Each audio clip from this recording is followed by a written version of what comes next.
Students, previous video में हमने देखा कि किस तरह से फ्लावर के अंदर मेल और फीमेल पार्ट्स पाए जाते हैं, उनकी क्या क्या प्रॉपर्टीज़ हैं। ठीक है, अब हम बात करेंगे कि मेल गेमेट और फीमेल गेमेट का फ्यूज़न कैसे होता है, किस तरह एक फ्लावर से दूसरे फ्लावर तक ट्रांसफ़र होता है। ठीक है, और इसको क्या बोलते हैं वो अगले सेक्शन में हम देखने वाले हैं। तो यहाँ पर एक डेफिनेशन आई है जिसका नाम है पॉलिनेशन। बूझो का एक सवाल भी है। Boojho wants to know how the male gamete in the pollen grain reaches the female gamete present in the ovule, कि किस तरह से मेल गेमेट यहाँ से उठ करके यहाँ तक पहुँचता है, फीमेल गेमेट तक पहुँचता है। ठीक है, तो ये इस ट्रांसफ़र को ही बोला जाता है pollination. The transfer of pollen grains from anther to stigma is called pollination. Pollen grains have a tough protective coat which prevent them from drying up. Pollen grains जो होते हैं, जो कि किस में पाए जाते हैं, एंथर में पाए जाते हैं। तो पोलन ग्रेन्स की जो कवरिंग होती है वो बहुत ही टफ होती है, जिससे कि उसके अंदर जो मेल न्यूक्लियस है वो ड्राई होने से बच जाए। Since pollen grains are light they can be carried by wind और वाटर। पोलन ग्रेन बहुत हल्के होते हैं, तो इसलिए वो हवा के द्वारा या पानी के द्वारा ट्रांसफ़र एक जगह से दूसरी जगह हो सकता है। ठीक है, अब आप यहाँ पर देखिए, इस एंथर के अंदर बंद होता है पोलन ग्रेन।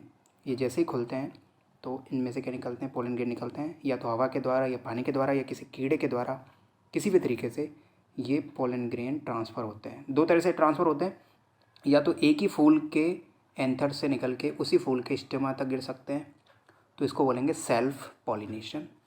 और ये जो फूल जो हो सकता है वो सेम प्लांट का भी हो सकता है, तो भी उसे सेल्फ पॉलिनेशन ही बोलेंगे। एक ही प्लांट का अगर फ्लावर है, दूसरा फ्लावर है, तो भी उसको सेल्फ पॉलिनेशन बोलेंगे। और अगर उसी प्रजाति का कोई दूसरा फूल है, ठीक है, जैसे मैंगो ट्री का ये फूल है ये, और दूसरा फूल ही मैंगो ट्री का ही है, तो इसका एंथर उड़ करके इस पर गिर गया, स्टिग्मा पर गिर गया of another flower of the same species. ठीक है, तो हम कहेंगे इसको क्रॉस पॉलिनेशन। तो दोनों में क्या हो रहा है, ट्रांसफ़र हो रहा है। इसमें हम लिखेंगे of the same to the same flower, और इसमें लिखेंगे डिफरेंट फ्लावर। तो दोनों में डिफरेंस हो गया। Boojho wants to know why flowers are generally so colourful and fragrant, is to attract insect. Absolutely, Boojho को ये जानना है कि फ्लावर्स में कलर क्यों होता है, उनमें खुशबू क्यों आती है, क्या इंसेक्ट को अट्रैक्ट करने के लिए होता है। तो बिल्कुल सही बात है, अट्रैक्ट करने के लिए होता है, जिससे कीड़े इनके पास आएंगे, इनमें से नेक्टर लेंगे और बदले में क्या होगा, ट्रांसफ़र होगा पोलन ग्रेन्स का। ठीक है, इसलिए फ्लावर्स कलरफुल होते हैं, उनमें फ्रेगरेंस होती है। Insect visit flowers and carry away pollen on their bodies. Some of the pollen lands on stigma of flower of the same kind.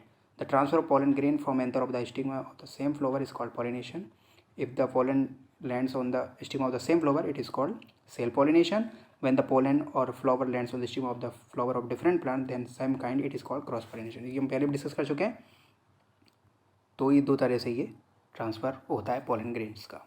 Next video में हम डिस्कस करेंगे कि किस तरह से मेल गेमेट फीमेल गेमेट से मिलता है in a flower through stigma and style और इट रीचेस टू ओवरी।